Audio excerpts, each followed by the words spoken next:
Hey, it's Sela Social Studies. Guys, welcome back to Sela Social Studies. Today we're going to go ahead and cover another aspect of post-World War II world and America. If you remember, we were talking about the Cold War, right? What is the Cold War? The Cold War is an ideological war between the United States, the democratic U.S., and the communist Soviet Union, or Russia. Now, remember, as we were talking about what was happening after World War II, the Russian communist government was overtaking Eastern European countries. All right. Now, communism started making its way westward. Communism was going into Asian nations like China and Korea. In 1949, the People's Republic of China was formed under Communist Chairman Mao Zedong. So you have now communism spreading westward and eastward. And what is the United States scared of, right? We actually have this theory or this effect. We call it the domino effect. And if you think about dominoes and line them up in line and you push that first one over, what happens? All the ones after that fall into place. This is what Americans felt would happen with communism. Once one country, like China, fell to communism, right? The next country, like Korea, right next to it, would fall as well. So now you have two communist countries. And then after Korea, you would have countries like Laos, Cambodia, Vietnam, and they would just fall, in line. So this is what America was afraid of. Oh my gosh, how do we stop communism without having another war, another world war? Well, after World War II, we have our first type or our first taste of warfare. After World War II, the United States and the Soviet Union liberate Korea. Remember, Japan had taken over all those island nations and those peninsula nations in Asia. So now the United States and the Soviets kicked the Japanese out. Now they're like, oh my gosh, what are we going to do with Korea? Korea is one country, but you have a democratic state and a communist state trying to liberate it and say, hey, we're going to install our type of government. Well, that doesn't work well.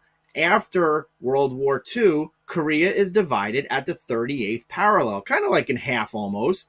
And the United States supported the southern part, South Korea, and the communists supported North Korea. So now you have North Korea, communist, South Korea, Western style type democracy. Well, what happens? Well, just like that domino effect, North Korea, communist North Korea, is invaded or invades South Korea. That's when wars start. So on June 25th, 1950, North Korea invades South Korea and the Korean War officially begins. The United States and the United Nations respond to helping the South Koreans because that's what we're doing now as the United Nations. You attacked one country, we're all going to collectively help you, right? So the United Nations, the United States help South Korea. China, communist China, sends troops in to help North Korea. That starts what we know as the real Korean War. Now, before we get to this slide, I want to show you this slide right here. This is Korea, the Korean Peninsula. You see how it's connected to China. So this is why North Korea was so easily able to fall like dominoes to communism, right? Russia's right next to China, basically, to the west of it. So you have here the farthest advance of the communist army. You have the farthest advance of the UN forces. You can see you made it all the way down to South Korea and all the way up to North Korea. But really, we have this 38th parallel line here, which divides Korea. It's right about there. And this is where most of the fighting happens. Okay, you'll see here, this is the armistice line in July of 1953. This is where they say, all right, we're going to stop fighting. This is going to be the division of the Koreas, and that's the way it's going to stand forever. So in 1941, UN forces are driving the North Koreans and the Chinese back past the 38th parallel line, but the war is fighting. It's a stalemate, just like World War I. It winds up being a stalemate right around that 38th parallel for 2 years. This war is going on. This is what we call like the forgotten war. The Korean War, it lasted 3 years, and as you could see, you had 130,000 Americans killed or wounded, over 2 million Korean and Chinese. So there's a lot of casualties in this war, but it's called the forgotten war. It happened during the Cold War, the big ideological war. It was only 3 years. It was kind of small. As you could see, we had 70 million casualties in World War II, but only 130,000 Americans and 2 million. So just over 2.1 million casualties during the Korean War. That was minuscule compared to the big World War II.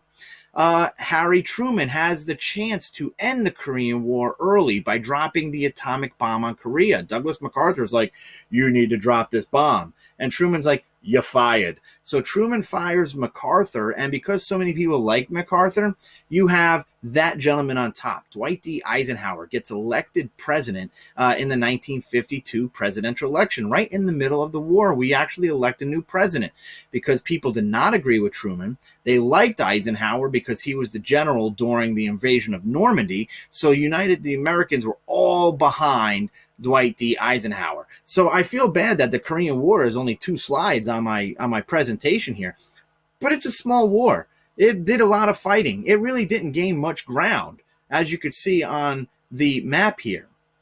But that's the Korean War. It's a small war during the bigger Cold War. Now here's where we get into the bigger Cold War. The Cold War, this fear of communism, creates a new Red Scare in the 40s and 50s. And in my introduction video, I told you why we called it the Red Scare. Red was bad. Red was the color of their flag. They had a red flag, a red star with a yellow hammer and sickle. You see how Stalin hopes we will destroy America. So we were really, really afraid of communism, and that kind of molds the United States of where we are today. We actually create a committee called the House of Un-American Activities Committee. And these guys were put in charge of investigating the communist influence in America, going around saying, I think you're communist, so I'm going to investigate you.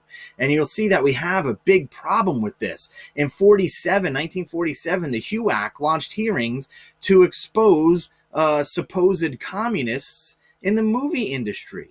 They were branded as red. They were blacklisted if they said that they went to a meeting or not, and which is true because it was very popular in the 1930s for certain affluent Americans to go to these communist type meetings. So they never thought about it was being so bad at first in the 1930s.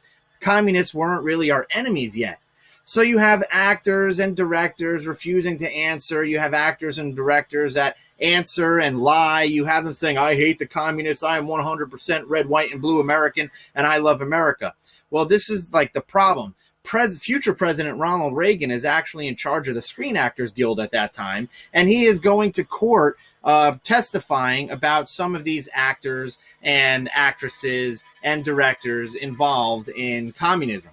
So one of these people that we talk about that really influenced the United States and really influenced communism is this guy right here, Joe McCarthy. Insert Joe McCarthy and McCarthyism. Joe McCarthy in 1950 was a Wisconsin senator, and he charged that communists had infiltrated, and we have spies working in the State Department. Joe McCarthy has no real proof about this. When his charges were challenged, he made up new charges. When this method of making aggressive accusations, with him doing this, we actually give it the name McCarthyism. Hey, you know what? You're accusing me of something with no proof? That's McCarthyism. This guy was pointing fingers. This guy's a communist working in the State Department. This lady's a communist. He's a communist. She's a communist. We're all communists. But you know what? People fell for it. It was a frenzy. That's why we call it the Red Scare. Joe McCarthy gave speeches about this and went crazy and was like, communist, communist, communist. And America was getting scared. In 1954, during some televised hearings, however, McCarthy goes too far. He starts using brutal tactics and bullies a young legal assistant. And the public is now getting outraged over Joe McCarthy and his McCarthyism ways. You can see that's 4 years that Joe McCarthy reined in and really hammered down on this Red Scare and was like, communists are everywhere. So the Senate would later condemn McCarthy's actions. It became a little bit too late because a lot of the people he was accusing, communists, their careers, their reputations were already ruined by McCarthy's attacks. In 1952, during the middle of the Korean War, the United States complete the development of a hydrogen bomb. This is another type of nuclear bomb. However, it is much more powerful than the atomic bomb. In 1953, the Soviet Union starts developing its own hydrogen bomb. Uh-oh. Now we're creating them. They're creating them. This is what we call the nuclear arms race. Who can build more nuclear weapons? In October 1957, the Soviets, not satisfied with building weapons, send a satellite, what we call Sputnik, into space, and that's it. Now we have the space wars, right? Now we have these big missiles, these intercontinental ballistic missiles that could fire upon each other and kill everybody. We respond to the Soviets sending Sputnik up by creating what we know now as NASA, the National Aeronautics and Space Administration. We create that in January 1958. Now, I want to talk about these bombs right here because you see that picture on top. The hydrogen bomb is that big area, what you would call ground zero, where everything is literally decimated, where the atomic bomb right there is, I think, 2 miles, right? So this is what we're talking about here when we're talking about the arms race in the United States of America. That middle picture right there, that is how many atomic weapons were made between the United States and USSR, the Soviet Union, or Russia. As you can see, at one point in time, we have like 70,000 nuclear warheads in the world. Interesting numbers of the nuclear warheads. Now, this is as of 2019, I believe. Some of the Cold War numbers, 72,000 nuclear warheads. There it is. Since 1945, there have been over 125,000 nuclear warheads, where 97% of them were owned by the U.S. and the Soviets. That would literally destroy the world. Currently, today, there are about 15,000 nuclear warheads that are controlled by the United States and the Soviet Union, or Russia now, right? Now, you're talking about, this would be MAD, M-A-D, mutually assured destruction. This is a type of destruction that happens when an atomic bomb hits outside of ground zero. It literally decimates everything in its path. Eisenhower uses this idea of the atomic war or the atomic bomb to use a strategy called Brinksmanship. He says, I am willing to go to the brink of war. I am willing to press that button, right, in order to go ahead and contain communism, because that's what his idea is. He wants to contain communism. He's willing to go to war, this Brinksmanship, to contain it. He used secret operations. The CIA right there, you can see right there in 1953 is created to go ahead and try to do things like overthrow the premier of Iran. We are using these secret tactics now to try to prevent the spread of communism.